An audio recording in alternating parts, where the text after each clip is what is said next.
Hey there, my name's Niandra. There's been a lot of negative discussion lately about the state of Mercy, which honestly was only a matter of time, and I just wanted to talk about it. Now, if you aren't familiar with my channel, I've been playing and making educational Mercy content for years, which means I am inherently biased about this subject, but I'll try to be as fair as possible. Anyway, what exactly is going on? So there's two parts of Mercy's kit that have been causing quite a big stir lately. To a much smaller extent, you have Resurrect, with people mostly being unhappy that Mercy doesn't need line of sight, and you can do it from behind walls. Some players think there's a lack of counterplay here. Then secondly, the real big one that's absolutely everywhere is DamageBoost. There's a lot of talk about Mercy enabling Sojourn to be a huge problem, breakpoints, and so on. Let's get into Mercy's damage boost. Generally, there is two sides here. The first thinks that Mercy's damage boost is inherently unhealthy for Overwatch and complicates balance. The second side feels as though the problem lies with Sojourn rather than Mercy, or that damage boost is generally fine. So to make it immediately clear, I understand why people find damage boost frustrating and more of an issue in 5v5. As a Mercy main, I love pushing damage boost as much as I can. I think it's an ability with a ton of depth, as shown by my two recent 15-minute guides on it. I think knowing when to damage boost is much more skillful than knowing when to heal. That being said, I've also been on the receiving end against a Mercy pocket where I feel like my team couldn't really do anything, and yeah, it's miserable. For instance, right now, Sojourn Mercy is hard meta because Mercy is required for Sojourn to one-shot. I think it's very easy to forget that a player fighting a Mercy pocket is a 2v1, which inherently has an advantage and needs to be dealt with accordingly. Although, to be fair, that's not always possible if you have 4 teammates who are just sitting around eating glue. A part of me does actually wonder if Overwatch 2's poor matchmaking is also exacerbating this issue. Whenever damage boost gets brought up though, I think about Mercy's history. So Mercy got a rework in 2017 that replaced mass res with Valkyrie and resurrect as an E ability. She was completely busted, she had pretty much a 100% pick rate across the entire game. Mercy got hit with nerf after nerf, but the only one that made a dent was lowering her healing output from 60 per second to 50. Mercy then felt pretty terrible and got her healing buff to 55 a few months later. Many Mercy mains initially still thought she felt weak, but slowly over time players started to realize that her value now came from damage boost, and Mercy was actually pretty good if you pushed it hard. Everyone seems to forget it, but Mercy mains were forced to treat damage boost as her default job because Mercy's healing could not compete against other supports who had AoE and burst in their kits, or generally were able to multitask. My concern at the moment is damage boost gets nerfed, there's no compensation buffs, and then Mercy just falls behind all the other supports outside of mid-low ranks in casual play, where she'll probably always be at least decent or viable, although that is probably where a lot of high-ranking non-Mercy mains want her to be. Anyway, I want to move on to something really big that I feel keeps being ignored. So you gotta keep in mind that when other supports aren't healing or using utility that have cooldowns, their default state is generally doing damage. For Mercy, that default state is damage boost instead. Now, on SVB's podcast, Craigie, who has been rank 1 DPS, suggests replacing damage boost with something like a cleanse, and I've seen plenty of other people suggest very similar things. I don't think the ramifications of something like this have really been considered properly. If players are suggesting replacing damage boost with something that Mercy can't use super frequently, where does that leave her? Well, either it means she ends up healing more and the community has already established that more healing doesn't automatically feel good or win games, or it means that her pistol becomes the default state when she's not healing. Forcing Mercy to be more pistol heavy is just such a bad idea. It takes away what separates her from other supports and makes her so appealing to so many players. I will be real, if I keep seeing non-Mercy players on Twitter and Reddit suggest they go down a more damage-heavy route for her, I'm just gonna lose my shit. I also think focusing on the pistol is completely useless when we don't have a separate sensitivity slider for it and the staff, and Mercy's movement demands quick camera flicks and constantly looking around. Alternatively, we could go down a road where damage boost is on a meter or is resource based like defense matrix, or gets weaker over time if you only beam one person.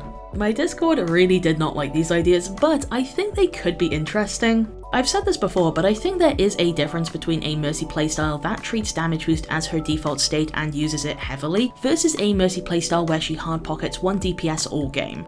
If there was a resource meter that was lenient enough that you could still have a damage boost as default state playstyle, but harsh enough that you couldn't just sit on 1 DPS, I think that could potentially be really engaging. However, this could also result in new or casual Mercy players ignoring damage boost even more than they already do, plus if done poorly, a meter would feel just so extremely horrible.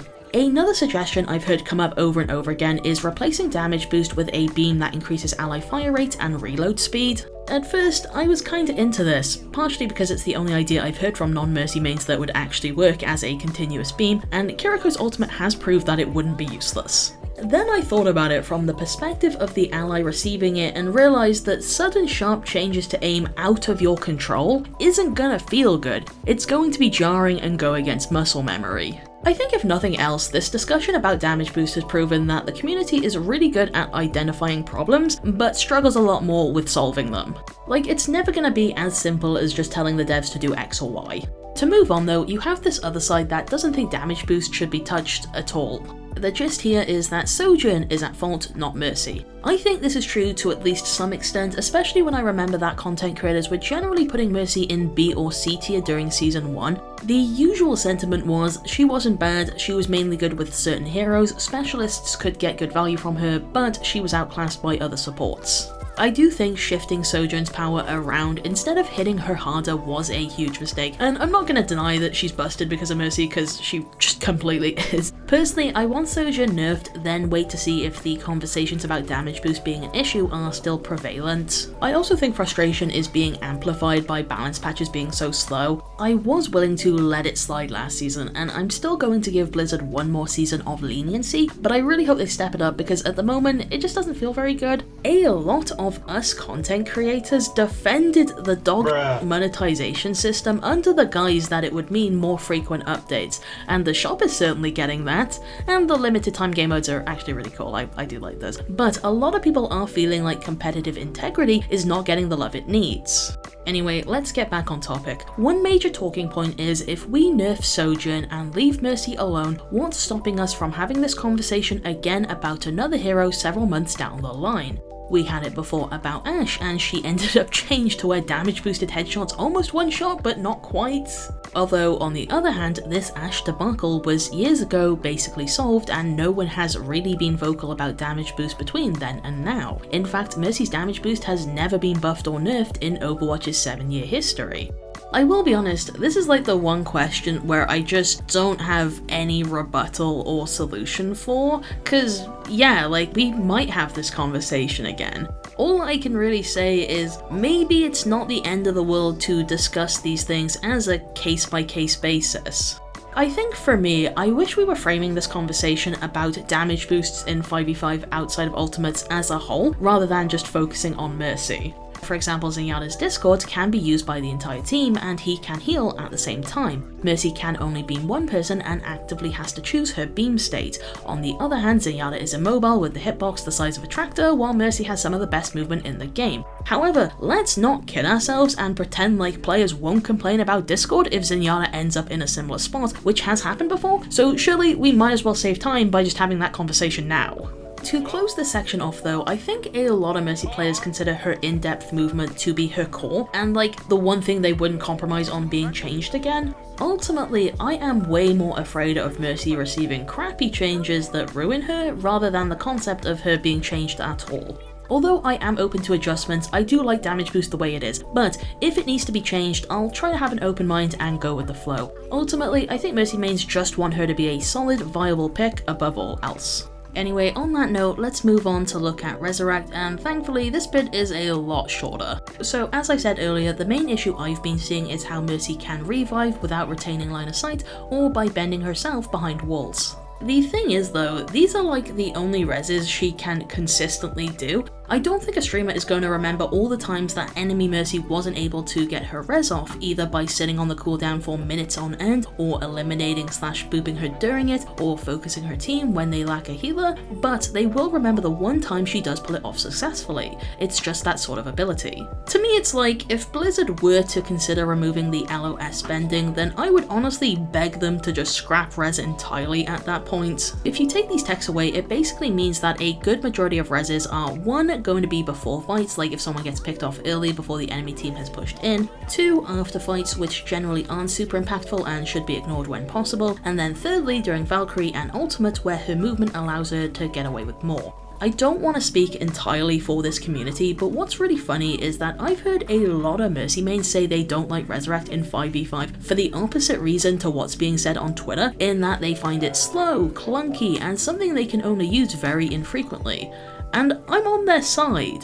I really like this tweet by Skiesti. She says she would love an ability she can use more than 4 times in 10 minutes, and that's really it for me. I do not think res feels good in 5v5, but it's an ability you have to be so careful with buffing because so many people inherently find it miserable to play against. I also think there's the added factor that resurrect feels especially bad if your team is struggling. I've had matches where my DPS take a minute to get their first elimination and it immediately get rezzed and everyone's mental is just immediately gone. My point is though, if there isn't a solution here, then I think it would be worthwhile replacing res with something more proactive that can be used more often. At the risk of making people upset, I think the reason the resurrect discussion has been bothering me a little bit and quite frankly turning me into a semantic piss baby is that it doesn't sit well that the conversation is being pioneered by people who don't play Mercy rather than those who do. Now, I completely understand that a character's balance doesn't just affect the ones that play them, brug moment, but Mercy mains have been writing essays since the first beta on what you could do with her, and a lot of the time it wasn't even buffs that were being asked for but the power levels of her kit to be shifted from one area to another. A few weeks back, we got buffs to Mercy's pistol, and don't get me wrong, these were kinda nice, I'll take what I can get. But no Mercy was really asking for this. You know what has been asked for though? For like 5 years? No beam breakage when Valkyrie gets activated, and outside of this stock response from Alec after a Q&A, this has essentially been ignored. It's just a bit frustrating because I feel like I'm always considering the opinions of people who don't play Mercy, and they would never do the same for me. And there we go. I'm always a bit hesitant to do videos like this because when it reaches outside of my intended audience, I get a lot of comments from people who clearly didn't watch the video and try to argue points I didn't make, or they just go, ooh, woman, ooh, Mercy, no skill, and it's like, great, thank you. Hopefully this one goes fine though. Thank you so much for watching though, consider liking, commenting, subscribing, and have a nice day.